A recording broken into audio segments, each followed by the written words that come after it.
to the channel. So if you're new to the channel, please give us a follow and a thumbs up. So this is Rachel. This is part 3 of 3 before we start. There is part 1 and 2. Just go in the playlist and you can find them there. So a little bit about Rachel before we start. Rachel's been running almost 3 years now. She's won national medals already. I think, how long did it take you to win national medals? A year and a half? I guess so. About that. Yeah, well anyway, she's won gold, silver and bronze medals on the track, indoor track, outdoor track, I think on the roads as well. Roads as well, yeah. Cross country? Cross country, no. Not cross country yet, but this year she will. Anyway guys, this is question 21. So let's start with question 21 out of 30. So question 21, Rachel, have you got any races coming up? Yes, I have quite a few coming up. Am I invited to those races? I'll have to see how you behave the next while. Yeah, okay. So what races have you got coming up? The next race that I can think of is a half marathon in Rhodes. Sounds nice. It does, yeah. Looking forward to that one. It should be nice and warm, which, as you know, I will like. I won't. No, you won't. I will. We'll see how things go. A half marathon in Cambodia as well, which I expect to be a lot warmer. The food will be nice. I love that kind of food, Vietnamese and Cambodian food and Thai and that. So that'll be nice. Looking forward to that. Yeah, that should be an added bonus. On top of those races, I've got a 10 mile in Cork in a few weeks. Oh yeah. Yeah. Down in I think North Cork. I'm guessing that's going to be hilly. I would expect those you never escape the hills in Cork. Those people in Cork, you need seriously beating, because every time we do a race in Cork, so many hills. It's probably why they're very good runners living in those areas. Lee Vale and Eagle AC. Yeah, so very very strong. Yeah. And what else? Possibly some track races. Actually, there definitely will be track races. I've enjoyed a couple of track meets that I've been at recently, so I'll do some possibly outdoor track in the coming months. Yeah, that's good. Yeah, and no doubt there'll be a few other road races scattered in there as well. Oh, some 10k, Dublin and national championships maybe. Cool. If time works out. Can't wait to film you. Yeah. Sounds good. Yeah. Thanks. Okay, that's question 21. Question 22. Do you train by heart rate? Well, yes. Now I do. No. Now I do. Why no? Because about, I'll say 5 or 6 weeks ago, we did a VO2 max test. And we didn't do it at the exact same time, but we both did a VO2 max test. And it was strongly recommended to get a heart rate monitor by the crew who did our VO2 max testing, which was, I suppose, something that we both took on board. Where did you get the VO2 max test? Down in Health Matters in Tala. Yeah, okay. Yeah, they have it set up in the gym there in Tala. Good, really, really nice crew actually. Did it cost much? No. How much? No, well, was it? I don't know, 60 quid, 80 quid, 60 maybe? quid, something like that. Oh, did I pay? No, you paid for your own. I paid for mine. Okay. Yeah. So, well, in around 60 or 80 quid, I'd say. Okay. So not too expensive, but very valuable data from it.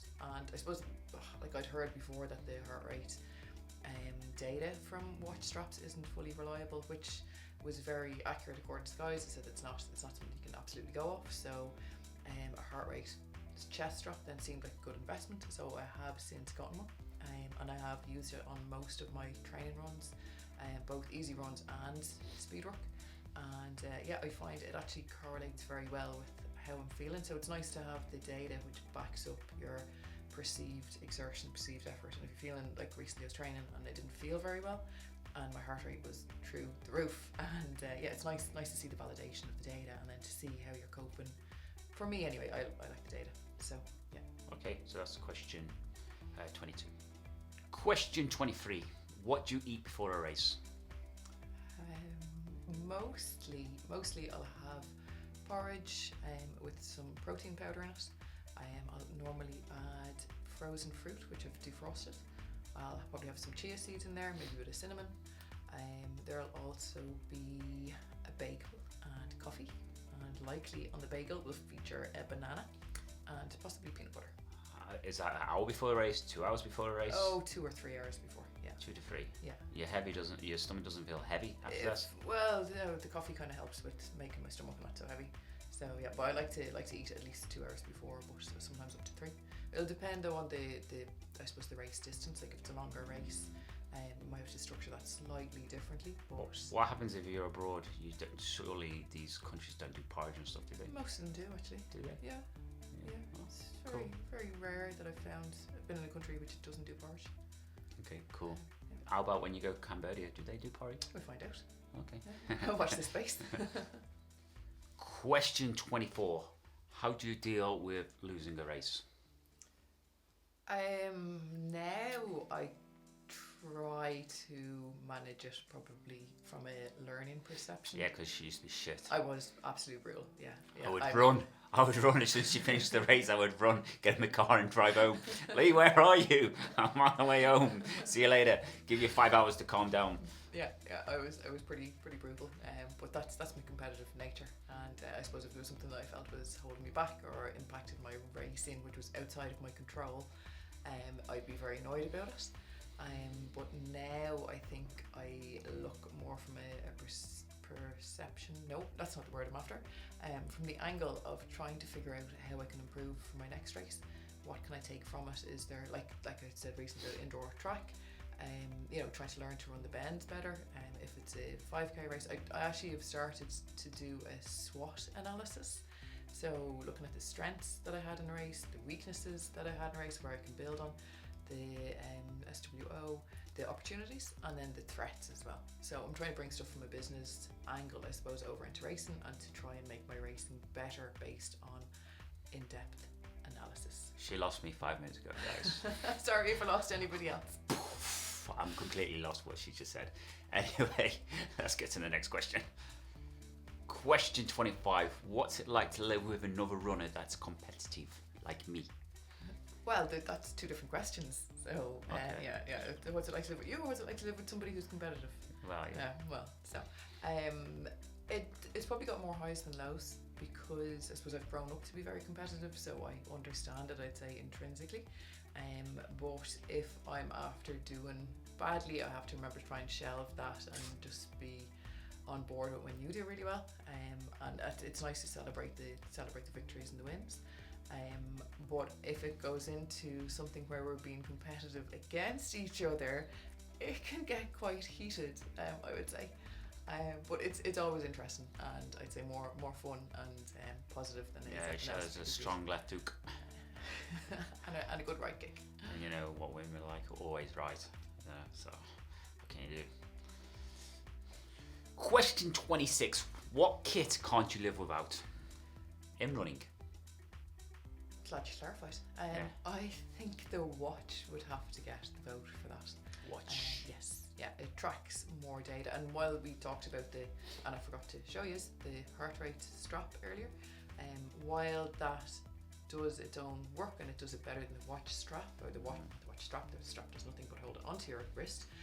But the watch will obviously capture a hell of a lot more data than anything else. What watch do you have? I have the Garmin 245 Music. Music. Do you use the music on your watch? All the time. Yeah. It's a definite added bonus for that watch. For me, it's my favorite watch. So you wouldn't do a race without a watch? Like if I had to, I would. So you can live without it then? I don't want to. Like if you chop off my hand and I have no watch, I'll be pretty annoyed. Okay. Yeah. We'll leave it with that. Question 27. How do you recover after a long run? Generally with a lot of good food, a set of air boosts as well. Hair relax. Air relax, yeah.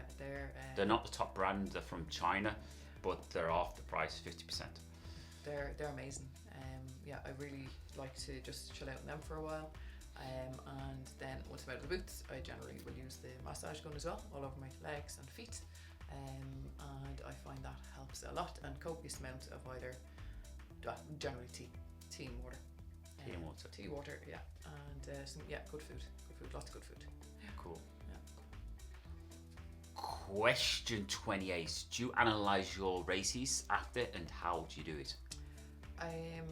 Yes, I probably touched a little bit on this earlier, because what I'll generally do is run through the race in my head, try and pick out the points where I felt I could have done better, or where my energy dipped maybe, and see how can I strategically plan for the next race of the same distance, as to make sure my energy level is either better, that I don't, I suppose probably like most runners, I tend to go out too fast at the start, and then maybe die a little bit. Not like me.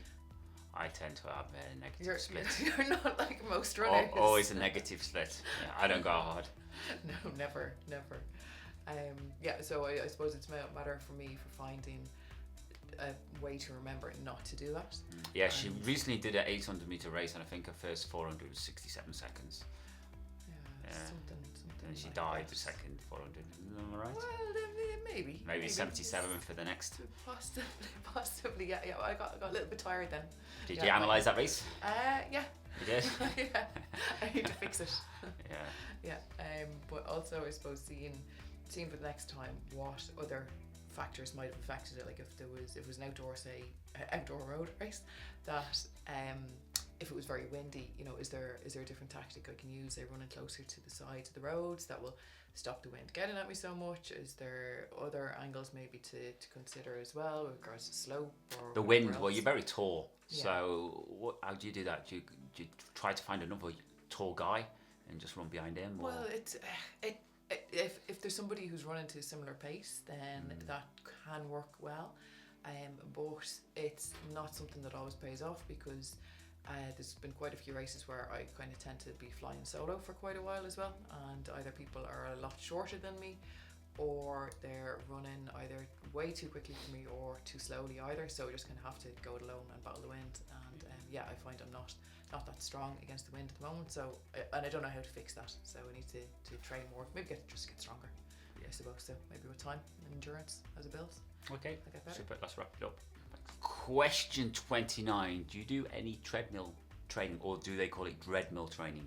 They do. I don't like that title at all. No. I think it's ridiculous. Yeah. Okay. Yeah, no, I do. I actually really like using the treadmill for training. Now, for specific purposes, I don't like to do all my runs. You couldn't do a long run on a treadmill. Well, you could if you had to. No, you couldn't. Well, not that I have. Maybe if you lived in Canada. Yeah, maybe. Or you lived in Texas, where it's like 60 degrees outside. Or Cambodia. No, that's more humid anyway. So what kind of training do you want on a treadmill? Speed work. Speed work? Like what? Speed work, yeah. Maybe 1Ks, maybe 1K repeats, or 25 400s. 25 400s? 25 400s, yeah. Sounds crazy. You must have a crazy coach. I do have a crazy coach, yeah. 25 400s. He's a bit insane. Who would assign a new I left the running club where they'd give you 4 400s.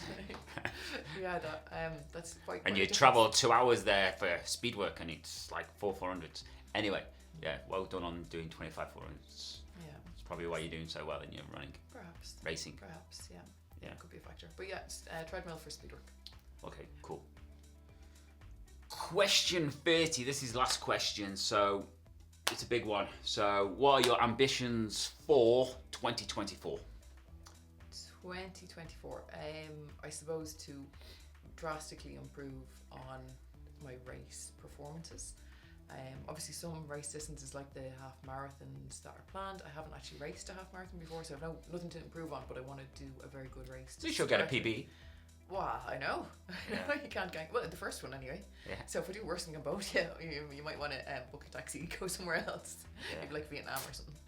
Yeah. But yeah, to I suppose give a really good performance starting out, and then in the track meets coming up to improve on what I've already done, and then road the same, just really to make steady progress, not to be trying to be too crazy with the improvements that I make. Like, it'd be great to chunk a few minutes off straight away, but it's completely illogical to expect that. Yeah. So it's a matter of kind of setting myself realistic goals as well, and to be patient to allow those to happen. So yeah. So that's it. So thank you for joining me, Rachel. Rachel will be a regular on the show. We decided to do more videos together, and we actually started Spotify as well, just because we like talking. So we will be on Spotify as well together, doing different topics. The next topic together, I think it will be how to race abroad. Like some countries you go to, there's different rules and stuff. So we will be talking about that next Saturday. So thanks for coming along, Rachel. Oh, cool. Yeah. So just remember, guys, if you haven't watched part 1 and 2, just go onto the playlist and watch them there. And just remember, train hard or die trying, like Rachel. See you later, guys.